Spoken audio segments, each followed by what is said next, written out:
Hello everyone, welcome to my YouTube channel kids education and power. हमने last video में जो class 6 की geography की मैंने बनाई थी, लास्ट वीडियो में हमने चैप्टर 1 का मून तक का पार्ट कंप्लीट कर लिया था। Now in this video we will do some interesting fact. ठीक है, कुछ इंटरेस्टिंग फैक्ट्स के बारे में हम डिस्कस करेंगे। ठीक है, now look at this first column. इसमें क्या लिखा है? इसमें ये लिखा है बच्चों कि जो सन की जो लाइट होती है उसको अर्थ तक पहुंचने में कितने मिनट लगते हैं? 8 मिनट्स। ठीक है, सन की लाइट ट्रैवल करके हमारी अर्थ तक पहुंचती है 8 मिनट में। Okay, now in second one what it has been written, इसमें लिखा है कि Neil Armstrong was the first person to walk on the moon. जो कहाँ गए थे? जिन्होंने अपना पहला कदम रखा था मून पे। कब रखा था? 20 जुलाई 1969 को। ओके, किसने रखा था? Neil Armstrong was the first man to step on the surface, मतलब पहला कदम रखा था किसने? नील आर्मस्ट्रॉन्ग ने। कब? 28 जुलाई 1969 को। Now next one is satellite के बारे में है। सैटेलाइट वो बॉडी होती है जैसे प्लैनेट सन के चारों तरफ मूव करते हैं, हमारा अर्थ है सूरज के चारों तरफ मूव करता है, तो अर्थ के चारों तरफ कौन मूव करता है? Natural satellite. अर्थ का नेचुरल सैटेलाइट कौन है? अर्थ का नेचुरल सैटेलाइट है मून। ठीक है, इसके अलावा जो ह्यूमन मेड सैटेलाइट होते हैं उनको आर्टिफिशियल सैटेलाइट कहते हैं। वो भी ऑर्बिट में, जो अर्थ का ऑर्बिट है उसमें फिक्स कर दिए जाते हैं। ठीक है, तो फिर उसके बाद क्या होता है कि वो भी कम्युनिकेशन की मतलब कि जो यूनिवर्स की रिपोर्ट है वो देते हैं। कौन से satellite? Human made satellite. Like human made satellite के नाम क्या हैं? INSAT, IRS, EDUSAT. ठीक है, ये कौन से सैटेलाइट है? आर्टिफिशियल सैटेलाइट है। ये साइंटिस्ट के द्वारा बनाए गए हैं हमारे यूनिवर्स की नॉलेज को जानने के लिए। ठीक है, कम्युनिकेशन जो होता है इन्हीं सैटेलाइट के थ्रू होता है ना। जैसे हम बाहर की कंट्रीज़ में बात कर पाते हैं, कैसे बात कर पाते हैं? Through the medium of internet. ठीक है, वो इन्हीं सैटेलाइट के थ्रू फिक्स किए जाते हैं। Okay, now move to the next page. Asteroids and meteoroids. ठीक है, एस्टीरियॉइड्स एंड मीटियोरॉइड्स क्या होती हैं? Asteroids, first of all apart from stars, planets and satellites, there are numerous tiny bodies which also moved around the sun. देखो, stars, planet और satellite के अलावा बहुत सारी ऐसी छोटी छोटी बॉडीज़ हैं जो सन के चारों तरफ मूव करती हैं।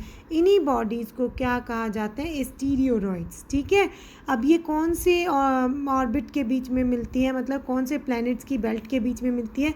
ये मिलती है मार्स और जुपिटर की। देखो यहाँ लिखे है ना, मार्स एंड जुपिटर, इन दोनों के बीच में एस्टीरियॉइड्स की बेल्ट मिलेगी। Okay, scientist are view that asteroids are part of a planet which exploded many years back. Scientist ने क्या खोज की एस्टीरियॉइड्स के बारे में?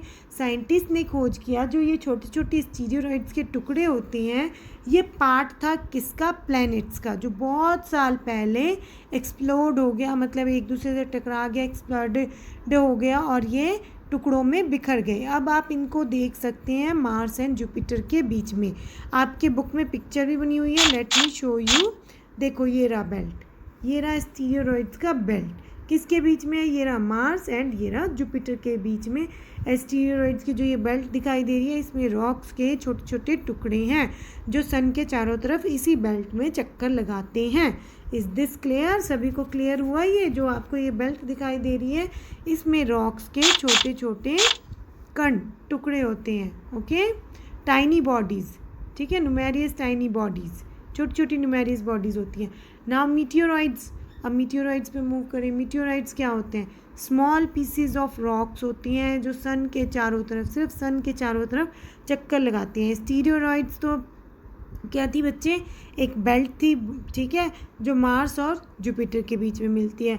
बट मीटियोरॉइड्स ऐसे किसी के बीच में नहीं मिलते, ये सन के चारों तरफ चक्कर लगाते हैं, around the sun, move around the sun, called meteoroids. ठीक है, मीटियोरॉइड्स कई बार क्या होता है कि ये हमारे अर्थ के एनवायरनमेंट में आ जाते हैं। कई मीटियोरॉइड्स के टुकड़े अर्थ के एनवायरनमेंट में आ जाते हैं और हवा के साथ फ्रिक्शन के कारण इनमें क्या लग जाती है? हीट।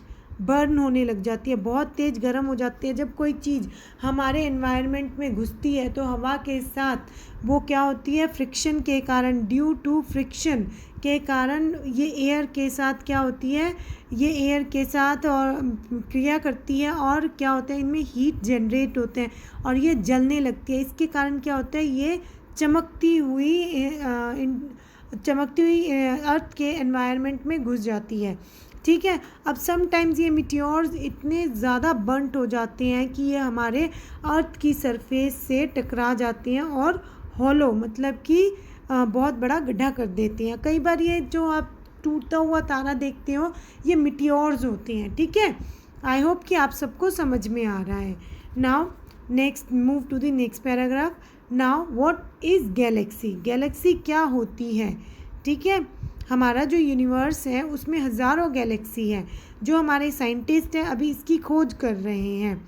अब मैं ये पैराग्राफ रीड कर रही हूँ, आपको बहुत ही ईजीली समझ में आ जाएगा। Do you see a whitish broad band like white glowing path across the sky on a clear starry night? It is a cluster of millions of stars. This band is the Milky Way galaxy. Our solar system is the part of this galaxy. देखो हमारा solar system किसका part है, हमारा solar system part है milky वे Galaxy का। कौन सी Galaxy का, milky वे Galaxy का। इसमें हज़ारों तारे हैं। ठीक है, हज़ारों तारे हैं और इसको क्या कहा जाता है, इन तारों के समूह को क्या कहा जाता है, आकाश गंगा कहा जाता है। ठीक है। अब गैलेक्सी क्या होती है बच्चों, देखो ये आंसर है आपके एक क्वेश्चन का। गैलेक्सी क्या होती है, Galaxy is a huge system of billions of stars and clouds of dust and gases. Galaxy कैसे बनती है, उसमें बिलियंस ऑफ स्टार्स होते हैं, क्लाउड्स होते हैं, किसके, डस्ट के और गैसेस के, मतलब बादल बनते हैं और स्टार्स होते हैं, मिलियंस ऑफ गैलेक्सी। ऐसी ही बहुत सारी गैलेक्सीज मिलकर क्या बनाती हैं, यूनिवर्स बनाती है। देखो 2 क्वेश्चंस कंप्लीट हो गए इसमें, एक तो गैलेक्सी दूसरा यूनिवर्स। ठीक है। आई होप आपको आकाशगंगा भी समझ में आ गया होगा। आकाशगंगा क्या होता है, कौन बताएगा मुझे, मेरे कमेंट बॉक्स में आंसर करेंगे बच्चे। ठीक है, आकाशगंगा क्या होता है, दिस बैंड ऑफ मिल्की, अच्छा हमारे अर्थ, हमारा जो सोलर सिस्टम है कौन सी गैलेक्सी का पार्ट है, कौन सी गैलेक्सी का पार्ट है, मिल्की वे गैलेक्सी। ठीक है, मिल्की वे गैलेक्सी। पता है पुराने टाइम में ये सोचा जाता था, देखो इसमें लिखा है इन एंशिएंट इंडिया, पुराने समय में सोचा जाता था, ये इमेजिन किया जाता था जैसे rivers of light flowing in the sky. ठीक है, बहुत सारी रोशनी आसमान में बह रही है, इसलिए इसको क्या कहा जाता था, आकाश गंगा, चमकते हुए तारों का। अब तो हम आसमान में देखते हैं ज़्यादा तारे, बिकॉज ऑफ पोल्यूशन हमें नहीं दिखाई देते, बट जब आप अपने दादी से, पेरेंट्स से पूछेंगे, ग्रैंड पेरेंट्स से, तो वो बताएंगे आसमान में बहुत सारे तारे होते थे और इसलिए इसको आकाश गंगा कहा जाता था। ठीक है, सफ़ेद रोशनी के कारण। तो हम किस पे थे, यूनिवर्स पे। बहुत सारी गैलेक्सीज मिलके क्या बनाती है, यूनिवर्स बनाती है।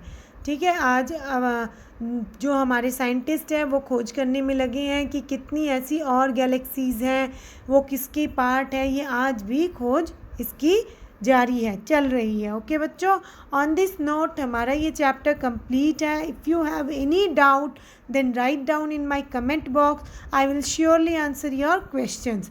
आई hope you like this chapter. Now we will do question answers of this chapter.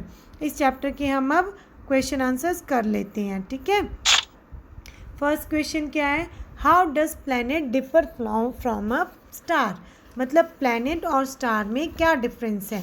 देखो प्लैनेट क्या होता है बच्चे, planets are the celestial bodies and they do not have their own heat and light. बताओ earth भी planet है, क्या इसकी हीट और लाइट है, नहीं है। अपनी हीट और लाइट किससे लेता है, सन से। सन क्या है, सन एक स्टार है। तो आपको डिफरेंस पता चल गया, सन इज़ अ स्टार और स्टार्स की क्या होती है, अपनी हीट और लाइट होती है, बिग और हॉट होती है, celestial bodies made up of gases. I had explained you ना in my first video of this chapter, आप वहाँ जाके इसको अच्छी तरह से सुन सकते हैं। ठीक है, what is meant by solar system. अब सोलर सिस्टम क्या है, देखो सोलर सिस्टम में क्या क्या आएगा, द सन, ठीक है, और सारी 8 प्लैनेट्स, सैटेलाइट्स जो नेचुरल सैटेलाइट्स होते हैं एंड अदर सेलेस्टियल बॉडीज़, इन सब को मिलाएंगे तो ये सोलर सिस्टम का पार्ट बन जाएगा। वन मोर थिंग, इसमें स्टीरियॉइड्स और मीटियोरॉइड्स भी आएंगे, ठीक है। आई होप सभी को समझ में आ रहा है। नाउ इन थर्ड क्वेश्चन में क्या लिखा हुआ है, name the planets according to their distance from the sun. सारे प्लैनेट्स के नाम बताएं उनके डिस्टेंस के अकॉर्डिंग, मतलब टर्न बाय टर्न, ठीक है। तो आपको मैंने ट्रिक बताई थी, आप ही की बुक में लिखी है, my very efficient mother just served us nut, ठीक है, यही है ना।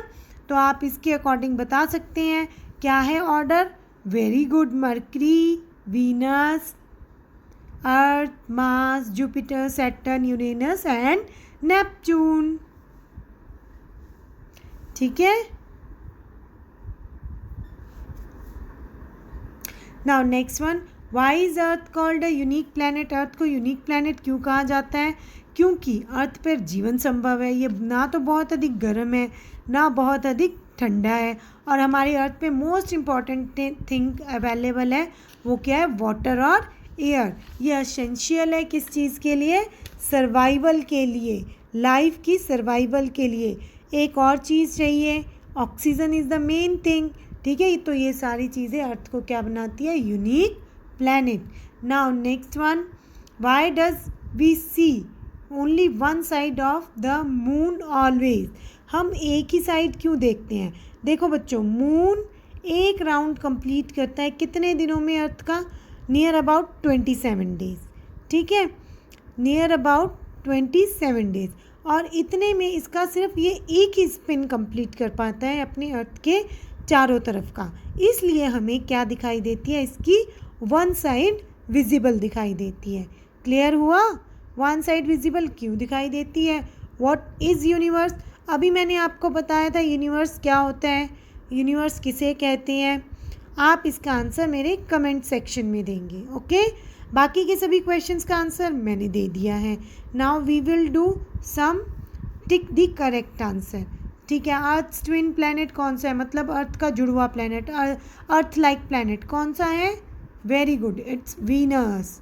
नाउ थर्ड नियरेस्ट प्लैनेट, याद करो ट्रिक, कौन सा है third planet, very good, earth, ठीक है। All the planets move around the sun in a circular path, rectangular तो ये होता है इस पाथ पे मूव करते हैं, नो, एलोंगनेटेड पाथ, उनका पाथ बना हुआ होता है, वो उसी पाथ में सारे क्या करते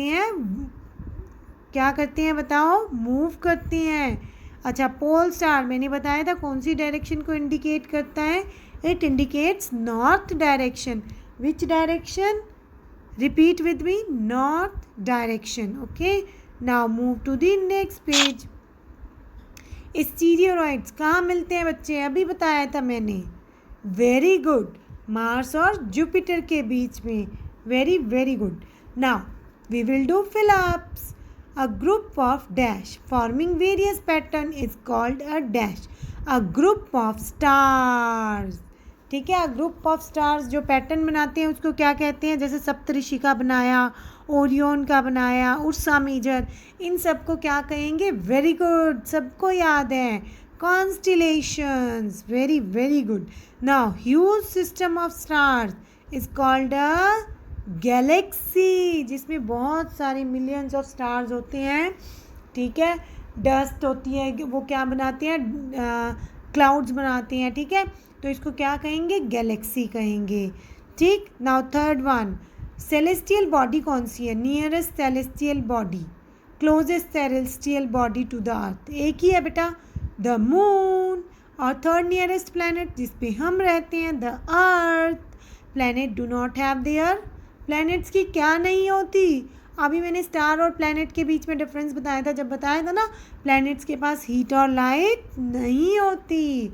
आई होप आपको ये सारे पॉइंट्स क्लियर हैं, ठीक है। तो सब बच्चे अपनी नोटबुक में क्या बनाएंगे, सोलर सिस्टम का एक अच्छा सा चार्ट, कलरफुल चार्ट, जिसके थ्रू आप देख सकें सारे प्लैनेट सीक्वेंस में कैसे मूव करते हैं, ओके। तो इसी नोट पे हमारा चैप्टर कंप्लीट होता है।